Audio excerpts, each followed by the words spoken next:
Messiah of language learning, and this here is Hollywood. This is Hollywood's journey. We're going to go look into different travel hacks and travel advice, and he's going to give us some of the wisdom of how many years of traveling. I've been traveling 14 years, over 38 countries, 500 cities, 3,000 establishments. I lived in Istanbul for a while working. So I've been traveling for well over 14 years. Just did a 55-day backpacking last summer through Eastern Europe, and so I've been through it. Well, he's going to teach you how to do that without breaking the bank. Look for more. All right, we're out.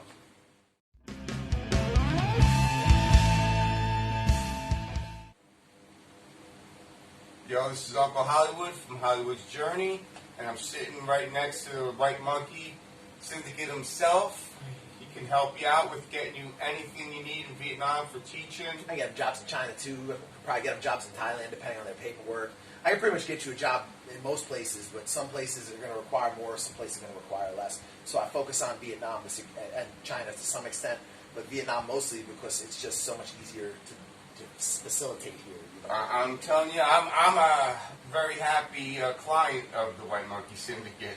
It's actually how we met. Yeah. So this is going to be Jeff's first opportunity to really do a show, and you know he's done a lot of traveling, so he's going to kind of like take the lead here and show you guys like what he's done and what everything like you know what's the ultimate goal of the channels. This is the first video, so people you know. Well, I know when I first started, I wish I had a bunch of people helping me a little bit, guide me on what to bring. Like the first time I ever traveled, I brought so much stuff with me. Same with my business, yeah. You know, there was nothing, I didn't use any of it, and you kind of lugged that around. Sure. So I wish I had more people that could help you out. And especially people you could relate to, because that's where I've carved my niche, is that my customers can relate to me generally, and that's one of the reasons why they turn into customers and a lot of times turn into friends, you know, is I think that makes a big difference, because there are a lot of people out there who will have much cooler equipment than you and like much cooler fucking gadgets, but it doesn't mean that what they're going to have to say is always going to have the same substance. Right. No, and I thought about that. Like, what can I do differently that I can't do it? Pictures 100 miles in the sky from drones. But I think I have, and in the future I will be posting videos, short clips, pictures. Anything I say sometimes could be late at night. But I think I have extra views on certain places because I'm out really late. Right. And I'm with the locals usually. Right. So I think my videos might give you a little insight of what so they're coming from a more of a probably like an unusual type of traveler's perspective rather than your typical young backpacker or you know older folks traveling as like I'm gonna be 49 in 2 days, and I stayed in hostels with kids that are 18, 20. You know, you're sharing rooms with people. There's certain hacks that you might not know that I'm going to help you with. Like today, I'm going to talk a little bit about flight hacks, about how to get to your destination for a lot. I would say almost 50% cheaper than you would if you went right to your destination. All right, we'll look forward to hearing that when we get back. Brush your teeth. Hollywood out.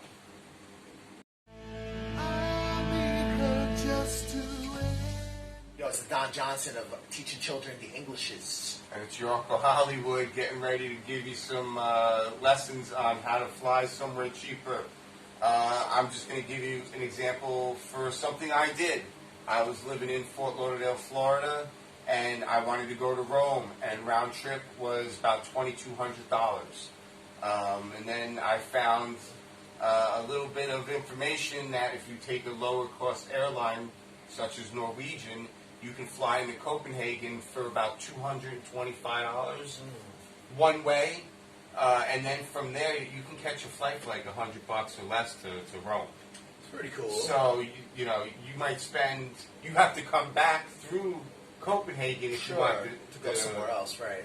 Well, to go back home, right? So I always started and ended in Copenhagen. So I always did a day and a half or 2 days on the front end and a day and a half. But that's a place that I wouldn't mind hanging out for a day. Like, it seems like a cool place. So. Copenhagen, I like Christiania more than that. Christiania was a little hippie village. I know about it. Yeah. The anarchists. Right, they had their own currency.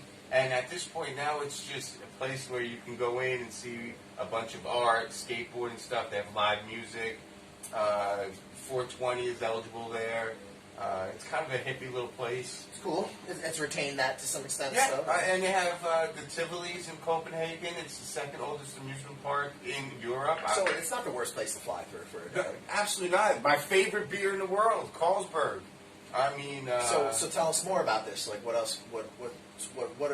What other ways can you save coming into flying into Europe? Depending where you're coming from, too, because we're here in Vietnam.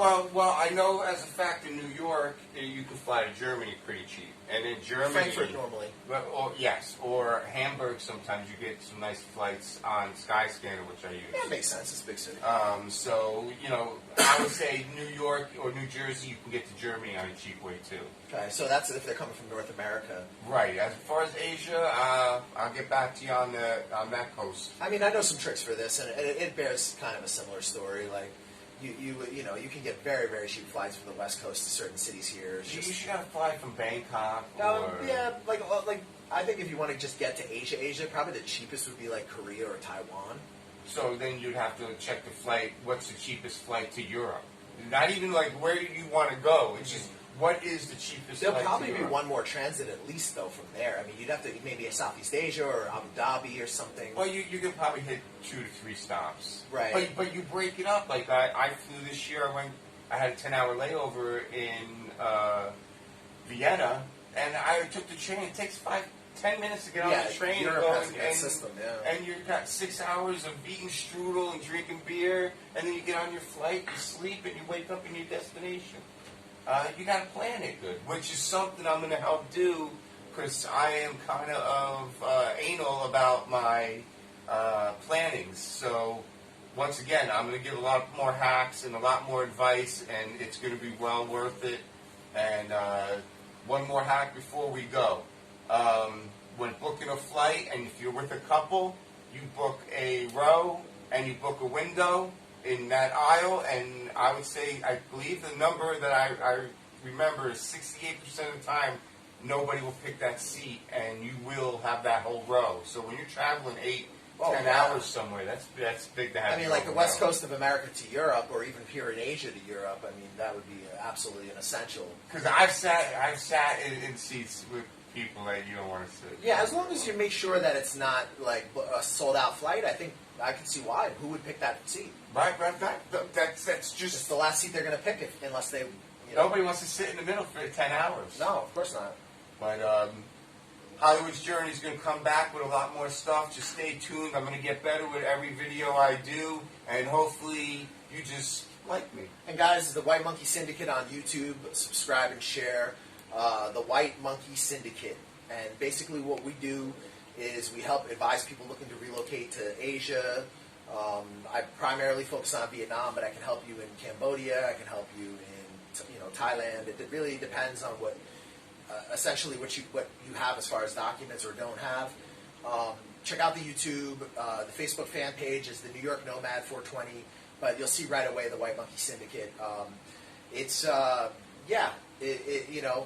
big world, and I think it's a world worth seeing. So I think more and more people should try to travel, and that this will improve us all. I mean, you got to have a bit of an adventure in you to come here and do it, but it's definitely doable. Trust me, it is doable. And this guy pretty much got me the job. I'm not going to say guarantees, but I'm going to say 99.9. He'll get you the job. Well, and I think traveling just makes people better people in general. So it grows you up. It makes you walk a little bit slower in life because you make the wrong turn on the wrong train in Europe, and you're in a different country. So hit the subscribe button, the like button, guys. Leave comments. If you have any questions for Jeff, he's been to all those countries he's listed.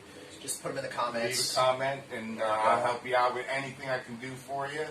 And we got a guy, Ghostface Expat, right? Ghostface Expat in Hanoi. He's a solid guy. His YouTube's really interesting. He's very artistic.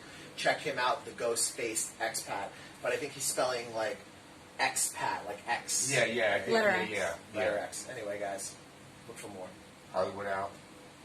Is this how you